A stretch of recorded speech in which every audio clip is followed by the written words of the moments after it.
अनुसूचित जातीच्या उपवर्गीकरणाविरोधात Republican Party of India Athawale पक्षाने आपली लढ्याची रणनीती निश्चित केली असून उपवर्गीकरणाच्या विरोधात आज संपूर्ण महाराष्ट्रभर आंदोलने करण्यात येत आहेत। सांगली जिल्हाधिकारी कार्यालयाच्या बाहेर Republican Party of India Athawale पक्षाच्या वतीने निदर्शने करण्यात आली। यावेळी जोरदार घोषणाबाजी करण्यात आली। आरपीआयचे पश्चिम महाराष्ट्र, सांगली जिल्हा आणि तालुका स्तरावरील सर्व पदाधिकारी आणि कार्यकर्ते शेकडोच्या संख्येने उपस्थित होते।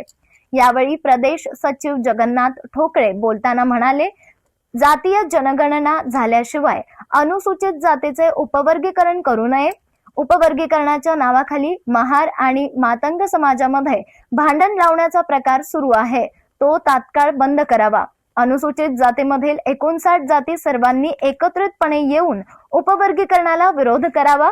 संविधानाने दिलेला आरक्षणाचा अधिकार बदलण्याचा घाट घातला आहे, पण तो कदापि पूर्ण होऊ देणार नाही, असं आरपीआयच्या प्रमुख नेत्यांनी यावेळी सांगितलं।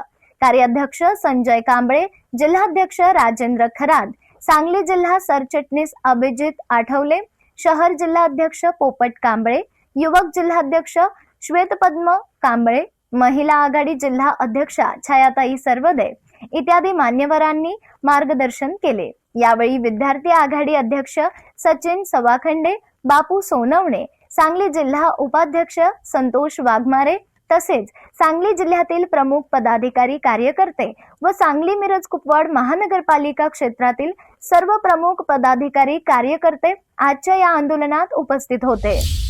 माध्यमातून देत आहेत। आमचा जाती जातीमध्ये भांडण लावणाऱ्या ह्या कटाचा विरोध आहे। केंद्र शासन असेल, महाराष्ट्र राज्य असेल, आंध्र प्रदेशच्या धर्तीवर तुम्ही आरक्षणाचं उपवर्गीकरण म्हणून सांगितलंय, पण आंध्र प्रदेशला आणि महाराष्ट्राचं जर सोशल आपण स्टेटस बघितला तर तो पूर्ण वेगळा आहे। महार समाज इथं फार मोठ्या प्रमाणात आहे। आरक्षणाचे उपवर्गीकरणाचे फायदे तोटे तुम्ही महार समाज असेल, मातंग समाज 59 जातीच्या प्रतिनिधींना समोर बोलवा, त्या लोकांना विश्वासात घ्या आणि मग तुम्ही काय जो कट रचलेला आहे त्या पद्धतीनं कार्य करा।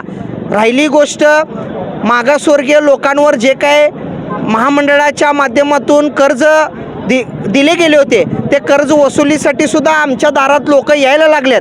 ते सुद्धा आजच्या निवेदनामध्ये आम्ही मुद्दा घेतलेला आहे। लोकांना आमच्या कोरोनानंतर धंदे उद्ध्वस्त झालेत, ते धंदे उद्ध्वस्त झाल्या परिस्थितीत सुद्धा कर्ज कुठल्या पद्धतीनं भरायचे, असे भरपूर विषय घेऊन आज रिपब्लिकन पार्टी ऑफ इंडियाचे सर्व जिल्हा कार्यकारिणी, महाराष्ट्र राज्य कार्यकारिणी, पश्चिम महाराष्ट्र, सांगली जिल्ह्यात जे उपस्थित आहे ते सगळे आम्ही उपस्थित या ठिकाणी झालेलो आहे आणि कलेक्टर साहेबांच्या माध्यमातून राज्य शासनाला आम्ही निवेदन करत आहोत।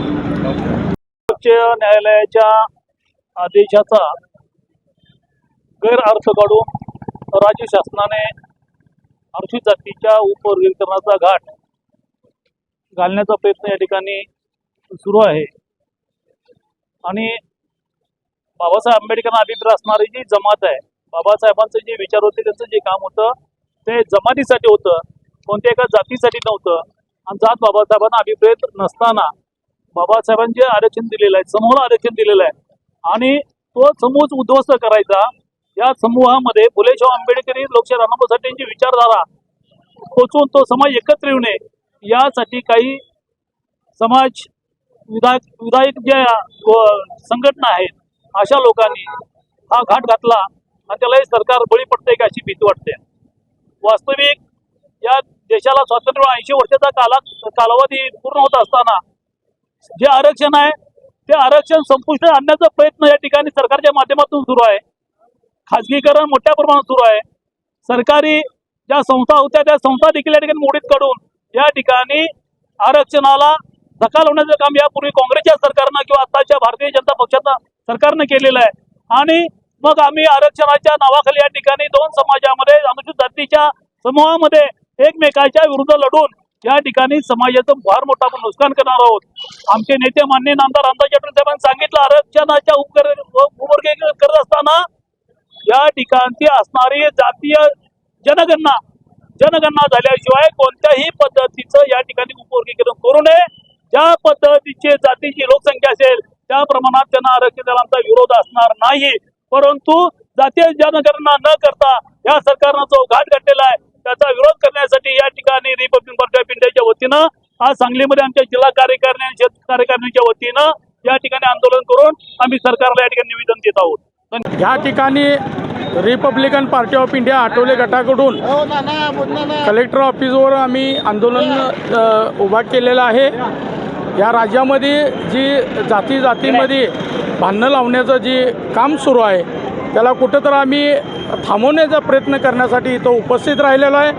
जे उपवर्गीकरणासाठी जे मातंग समाज, महार समाज, सांबार समाज, ढोर समाज या जाती एकत्र आम्ही एका जीवानं राहत होतो आणि या सरकारनं जातीमध्ये भांडणं लावण्याचा प्रयत्न केलेला आहे. आणि येणाऱ्या काळामध्ये ही जर नाही थांबलं तर आम्ही एवढंच सांगतो सरकारला की 2029ला ह्याचा परिणाम तुम्हाला भोगायला लागणार ही नक्कीच आहे.